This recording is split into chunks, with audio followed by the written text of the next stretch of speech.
नमस्कार, नवभारत टाइम्स में आपका स्वागत है। तो आलोक से समझिए में आज चर्चा करते हैं राज्यपाल की भूमिका पर, क्योंकि न सिर्फ ये चर्चा में है बल्कि कोर्ट में भी है। आज जब हम आपसे बात कर रहे हैं यानी 15 मार्च, आज भी सर्वोच्च अदालत में राज्यपाल की भूमिका पर बहस हुई और बहुत गर्मा गर्म बहस हुई।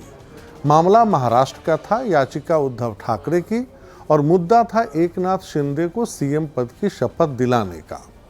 ठाकरे के वकील थे कपिल सिब्बल और उन्होंने तब के गवर्नर यानी भगत सिंह कोश्यारी को कटघरे में खड़ा किया। हालांकि कोश्यारी आप जानते हैं हाल ही में राज्यपाल के पद से हटा दिए गए हैं। सिब्बल ने जब नाम लिया उनका तो जिक्र नहीं किया, सिर्फ पद को ही उन्होंने कटघरे में रखा। उनकी दलील थी कि शिंदे की विधानसभा सदस्यता खत्म करने की प्रक्रिया पूरी होने से पहले गवर्नर ने शपथ कैसे दिलाई।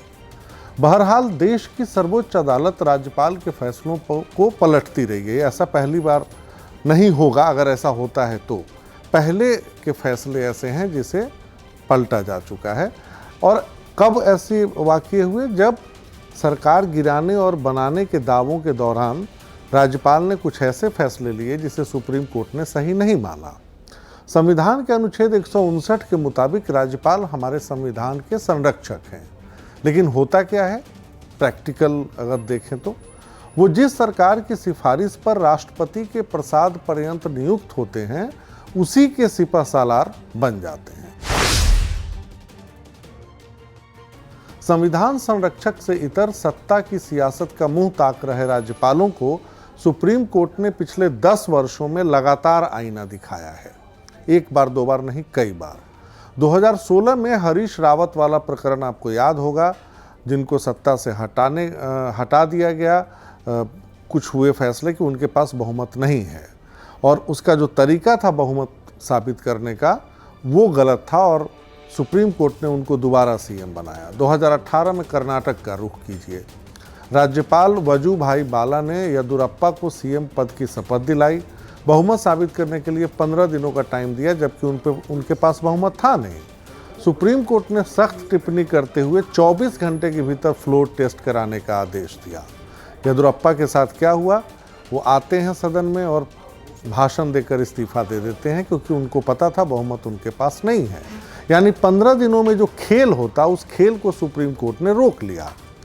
अब देखिए, अनुच्छेद 361 का जिक्र करना ज़रूरी है, क्योंकि यहाँ गवर्नर को राष्ट्रपति की तरह अधिकार मिले हुए हैं। मसलन देश की किसी अदालत के प्रति राज्यपाल उत्तरदायी नहीं है। ऐसे में अपने फैसलों से किरकिरी कराने का रिवाज इस पद की गरिमा को कुएं में ढकेल रहा है। इसी कड़ी में आज चर्चा करते हैं राज्यपाल के वैधानिक फैसलों की और खासकर वीटो पावर की। क्या राज्यपाल जेबी वीटो का इस्तेमाल कर सकता है? वो इसलिए आज ये चर्चा करना ज़रूरी है क्योंकि सुप्रीम कोर्ट इस मसले पर विचार करने जा रहा है 20 मार्च को। खैर, इस सवाल के जवाब से पहले 1986 का वो वाकया दोहराना ज़रूरी है जिसने जेबी वीटो को संविधान से बाहर घर घर तक पहुंचा दिया। यानी सब लोग जानने लगे कि जेबी वीटो होता क्या है, पॉकेट वीटो। राजीव गांधी की सरकार थी और Indian postal office amendment bill संसद से पारित हुआ। वो जब भेजा जाता है राष्ट्रपति के पास, क्योंकि कोई भी बिल तभी कानून बनेगा जब राष्ट्रपति की सहमति हो, उनका हस्ताक्षर हो।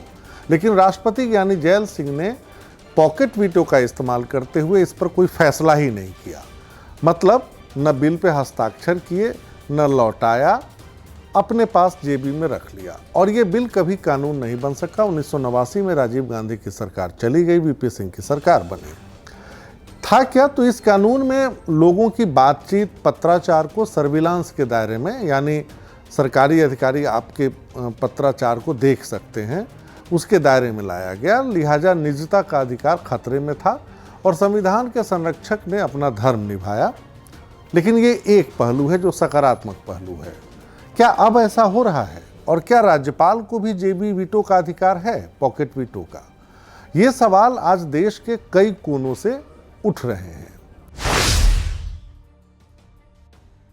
आपने अभी अभी देखा होगा झारखंड के राज्यपाल रमेश बैस थे जो अब चले गए, और किस तरीके से वहाँ के सीएम हेमंत सोरेन जो ऑफिस ऑफ प्रॉफिट मामले में फंसे हुए हैं उन पर आरोप है कि उन्होंने सीएम रहते खदान अपने नाम किया और उनको इस मामले में उनकी सुनवाई होती है चुनाव आयोग में। चुनाव आयोग अपना फैसला बंद लिफाफे में राज्यपाल रमेश बैस को देता है और ये फैसला कब 25 अगस्त 2022 को ही रमेश बैस के पास राजभवन रांची में पहुंचता है। लेकिन वो जाते जाते भी उस फैसले को बताते नहीं हैं, उस लिफाफे को खोलते नहीं हैं। जब 12 फरवरी को वो रांची से विदा हो रहे थे तो उनके चेहरे पर मंद मुस्कान थी जो सियासतदानों के चेहरे पे देखी जाती है। जब पत्रकारों ने सवाल पूछा तो उनका कहना था, मैं कोट कर रहा हूँ, मैंने देखा कि झारखंड में सरकारें ज़्यादा टिकती नहीं हैं और मैं राज्य के विकास में बाधक नहीं बनना चाहता। ये क्या जवाब है? आपका काम संविधान की रक्षा करना है, राजनीतिक स्थिरता या सरकार बचाना आपका काम नहीं है। ये राज्यपाल का रोल, एक उदाहरण झारखंड का। अब यही सवाल तमिलनाडु में उठा जब 2 ऐसे मामले आए जिसमें राज्यपाल ने विधानसभा से पारित बिल को लटका दिया। विधानसभा के स्पीकर एम अप्पावू ने all India presiding officers conference हुई एक शिमला में, उसमें इस मुद्दे को उठाया। इसमें सभी विधानसभाओं के प्रिजाइडिंग ऑफिसर थे। तमिलनाडु सरकार ने दरअसल नीट परीक्षा जो होती है मेडिकल की, उसको नहीं कराने का विधेयक पास किया था और दूसरा था राजीव गांधी के हत्यारों को छोड़ने का। लेकिन इस पर राज्यपाल ने कोई फैसला नहीं किया, लटकाए रहे। तो इसमें जो मुद्दे उठते हैं वो इस तरह हैं। जैसे पहला, कई बार राज्यपाल विधेयकों पर सहमति नहीं देते हैं, न ही दोबारा विचार के लिए लौटाते हैं। मतलब अगर ये है कि भाई दोबारा लौटाओ, वो भी नहीं करते। दूसरा, जिन विधेयकों को राष्ट्रपति के पास भेजना है उसे भी राज्यपाल कई महीनों तक अपने पास लटकाए रहते हैं। तीसरा, निष्कर्ष क्या निकलता है? इससे विधायिका के अधिकारों का हनन हो रहा है। चुनी हुई सरकार का मतलब है जनता का फैसला और इसे रोकना राज्यपाल का काम नहीं है।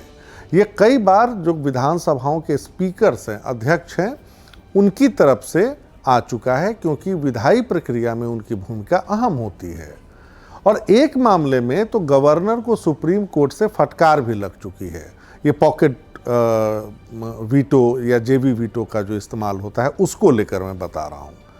ये मामला था तमिलनाडु विधानसभा में 2018 में राजीव गांधी के जो हत्यारे हैं उनको रिहा करने का प्रस्ताव पारित किया गया 18 में। जनवरी 2021 में सुप्रीम कोर्ट ने इस पर राज्यपाल के फैसले का कोई ना होना, इस पर उसने नाखुशी जताई। इसके बाद क्या होता है, अगले ही महीने यानी फरवरी 2021 में गवर्नर ने फिर से कहा कि भाई मैं कोई फैसला नहीं कर सकता क्योंकि ये राष्ट्रपति के अधिकार क्षेत्र में आता है। जबकि अगर तय मानकों के मुताबिक देखें तो कोर्ट के ऑर्डर के बाद राज्यपाल को कोई फैसला करना चाहिए था। अब सवाल उठता है कि वीटो पावर पर संविधान कहता क्या है, खासतौर पे राज्यपाल के वीटो पावर पर। तो सबसे पहले नंबर पे हम शुरुआत करते हैं। जो मुख्य बिंदु है वो ये कि संविधान के अनुच्छेद 200 में वीटो पावर पर राज्यपाल के अधिकारों का जिक्र है। दूसरा मुख्य बिंदु है अनुच्छेद 201 में कहा गया है कि अगर राज्यपाल किसी विधेयक को राष्ट्रपति के पास विचार के लिए भेजना चाहते हैं तो वो ऐसा कर सकते हैं। लेकिन ऐसा नहीं है कि वो इनडेफिनेटली अपने पास रखते हैं, उनको भेजना होगा।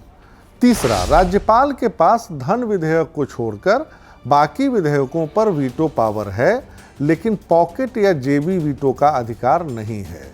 ये अधिकार सिर्फ राष्ट्रपति के पास है और उसमें भी ज्ञानी जैल सिंह ही ऐसे राष्ट्रपति हैं जिन्होंने पहली बार इसका इस्तेमाल किया, जिसका जिक्र हमने पहले किया। चौथा बिंदु, अगर राष्ट्रपति चाहें तो किसी राज्य के राज्यपाल से आए विधेयक पर पॉकेट वीटो लगा सकते हैं, लेकिन खुद राज्यपाल ऐसा नहीं कर सकता। उनको एक सही समय के भीतर उस पर कोई न कोई फैसला करना है। लेकिन इसके बावजूद ऐसा हो रहा है। 20 मार्च को तेलंगाना सरकार की याचिका पर सुप्रीम कोर्ट में अब सुनवाई होगी, जिसमें यह होगा कि किस अधिकार से राज्यपाल पॉकेट वीटो का इस्तेमाल कर रहे हैं। इस केस में यानी तेलंगाना के केस में राज्यपाल हैं तमिलसाई सौंदरराजन और कम से कम वो 10 विधेयकों को अपने पास रखी हुई हैं, ऐसा सरकार का आरोप है। ये मामला गया है चीफ जस्टिस DY चंद्रचूड़ की अगुवाई वाली पीठ पर, जो काफ़ी सख्त फैसले लेते हैं। इसी के साथ पहली बार संविधान के अनुच्छेद 163(2) का भी टेस्ट होना तय है।